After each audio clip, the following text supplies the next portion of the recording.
زما عزتمندو د مور او پلار چې چا دعاګانې اخیستې دي او دعاګانو کې رنګ شوي دي هغه تاسو کتلي کتابونو ما د هغو تذکرې کړي دي او چا چې د مور او پلار خدمت کړی دی هغه خلک دنیا کتلي ته مختصر دی زه به درته مختصر اشارتن یو څو قصې وکړم حضرت موسی علیه السلام الله رب العزت نه پوښتنه وکړه یا الله چې جنت کې به زما ملګری څوک یې ګاونډي به څوک یې الله رب العزت ورته وایي ستا ګاونډي او ملګری چې کوم دی نږدې قریب اوسېدونکي هغه به یو قصابي موسی علیه السلام حیران شو چې زه خو د الله پیغمبر یم قصابي به زما څنګه ګاونډي بهرحال مختصرا دا چې هغه موسی علیه السلام هغه قصابي خواته لاړ چې د ده حال احوال والم چې دی څه عبادت کې څه کې مصروفه دی چې دومره غټه درجه الله رب العزت دله ورکړ ده نو موسی علیه السلام چې لاړ د قصابي په ورځې هغه خپله غوښه خرڅوله او ماښام به لږه غوښه کور ته راړله موسی علیه السلام ورته دا نه وه ظاهره کړې چې زه د الله پیغمبر موسی یم بهرحال یو مېلمه په شکل کې او موسی علیه السلام د تماشه وکړه چې دا غوښه راړله هغې پخه یې کړه شوربه یې ووښکله او داسې کټ کې یا یو ځای کې داسې ضعیفه عاجزه کمزورې غوندې یو انسان پروت و هغه له خولې کې هغه څاڅکي واچول چې کله یې څاڅکي واچول څاڅکو اچولو نه پسه دی وخاندي غوندې موسی علیه السلام ورنه تپوس وکړو چې اول خو راته دا ووایه چې دا څوک دي او بیا تا ته وخندل ولې هغه ورته وی دا خو زما مور ده ډېره کمزورې ده ضعیفه ده عاجزه ده خدمت کولو له څوک نشته زه د دې خدمت کوم وی دا ودې خندل ولې وی خندا راله په دې راله چې زه کله د دې دا خدمت وکړم د دې په خولې کې دا شوربه لغون واچوم دا یې ماته یو دعا کې او دعا دا کې چې الله دې تا موسی علیه السلام ګاونډي وګرځي په جنت کې نو ماله په دې خبرې من خندا راشي چې موسی علیه السلام د الله پیغمبر او چرته هغه او چرته زه به څنګه خو ماله په دې من خندا راشي موسی علیه السلام ورته وي الله رب العزت ستا د مور دا دعا قبله کړ ده زه د الله پیغمبر موسی یم او ما ته الله پاک وحی کړ ده چې جنت کې به ستا ګاونډي دغه قصابي عبدالرحمن ابن صبور رحمت الله علیه الصبوري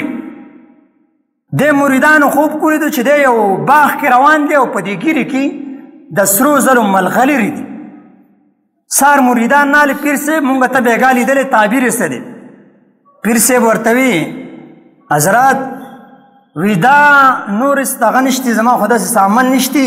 خو بېګا چې زه وده کېدلم نه هغه وده کېدو نه مخکې مې دومره کړي وو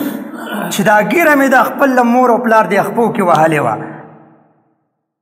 نو دا هغه دوړې هغه ملغلرې الله جوړ کړي او دا باغ چې کوم دی دا هغه جنت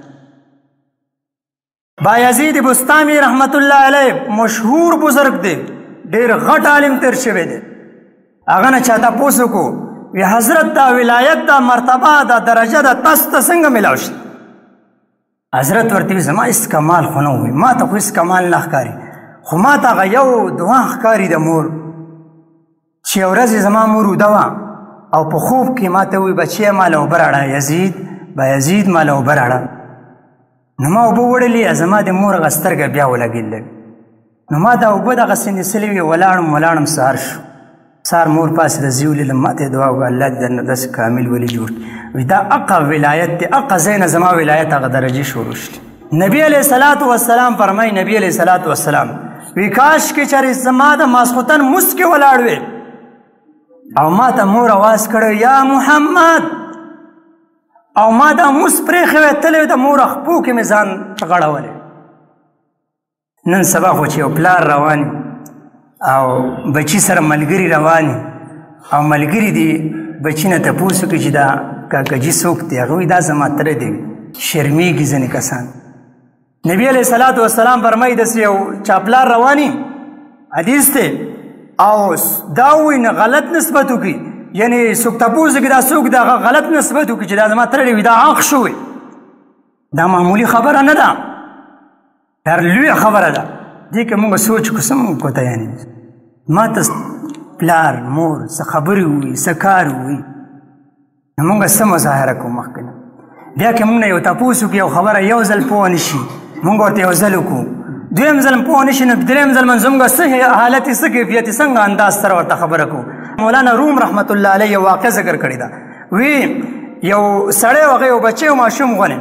هغه یې لوی کړو نو هغه وړکې و که نه کارغه راغی نو هغه بچي ورته ابا دا پورې څه شی دی؟ هغه وی بچی دا کارغه دی. سل ځله یې ترېنه تپوس وکړو. یو وخت راغی چې دغه بچی لوی شو.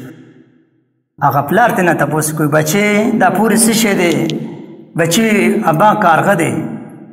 بیا یې ترېنه تپوس کوي بچی دا څه شی دی؟ ابا کارغه دی. بیا یې ترېنه تپوس کوي بچی دا پورې څه شی دی؟ ړوند شي تا ته پته نه ښکار کې نه وي دا کارغه دی که نه؟ هغه وایي ما ته ښکاري ما ستا امتحان اخیستو. بچی ته چې وړي کوي تا مانه سل ځله تپوس کړی و چې ابا دا پورې څه شی دی؟ ما تا ته وایي کارغه دی. ته وایې څه شی دی؟ زه یم کارغه دی. او ما تا نه درې ځله تپوس وکړو ته وایې په سترګو ړوند شه. نو ما ته ښکاري نن سبا خو معاشرې ټولو دغه کیفیت دی. الله رب العزت دې موږ عمل کولو توفیق راکړي او خپل له والدینو قدر وکړئ احترام وکړئ. او دا روانېدل دا خو په ذهن کې هم نه راځي چې یو مسلمان به مور او پلار سره نافرمانه به یې خفه به یې څوک چې چا داسې معاملات دي توبه دې الله رب العزت په نه وغواړي. وګرنه ما تاسو ته هغه حالات بیان کړه سزاګانې مې درته وښودلې. دا څه معمولي خبره نه ده معمولي جرم نه دی د ګناه کبیره ده د شرک نه وروسته. چا مور او پلار ژوندي دي د خدمت وکړئ او چا مور او پلار چې مړه دي. حضرت سید رضی الله نبی علیه صلات وسلام خوا کې ناست دی او یو صحابي راغی نبی علیه السلام نه تپوس کې یا رسول الله زما مور او پلار د دنیا نه تللي آیا داسې څه عمل شته داسې کار شته چې زه هغه وکړم ثواب هغو ته ورسي؟ نبی علیه صلات وسلام ورته وفرمیل شته. الصلاة علیهما دوی لپاره دعاګانې غواړه والاستغفار لهما دوی لپاره رب په دربار کې بخښنه غواړه. یا الله زما والدین بتقاضی بشریت بتقاضی انسانیت کې دونه خطی شي ګناه شوي. یا الله زه ستا درته راغلی یم ستا در کې مې سر ښکته کړ دی. یا الله زه تا نه معافي غواړم. یا الله دا معاف کړه. والاستغفار لهما دوی له رب په دربار کې استغفار بخښنه غواړه. او وانساد عهدهما دوی چې کوم وعدې کړي دا پوره کړه. وصلة الرحم التي لا توصل بهما او هغه رشتهداریانې چې هغه ستا دغه د دو دې وجن دي تره دې مور دې وجن ماشو ده ستا دا مه ختموه. او چې بل حدیث کې راځي څوک چې رشته ختموي لا يدخل الجنة قاطع رشتې کټکول والا به جنت ته بیا نه داخلېږي. د دو رشتې وپاله. او آخري خبره و اکرام صدیق ما چې د دو کوم ملګری او ستا د پلار ملګری و هغه اکرام کوه. پلار په نظر ګوره ته د هغه ادب کوي الله به د الله هغومره ثواب راکړي لکه ته چې د پلار ادب احترام کوي خدمت کوي. او بل یو دا عمل دی چې د چا مور او پلار تلي جمعې پر ورځ د هغو قبرونو تلل حدیث شریف کې راځي مشکات شریف کې هم دی بهقي کې هم دا حدیث راغلی وایي چې الله رب العزت به د مخکیني ګناهونه معاف کړي او دا سړی به د نیکانو په صف کولیږي. الله دې موږ له عمل کولو توفیق راکړي. واخر دعوانا ان الحمد لله رب العالمین.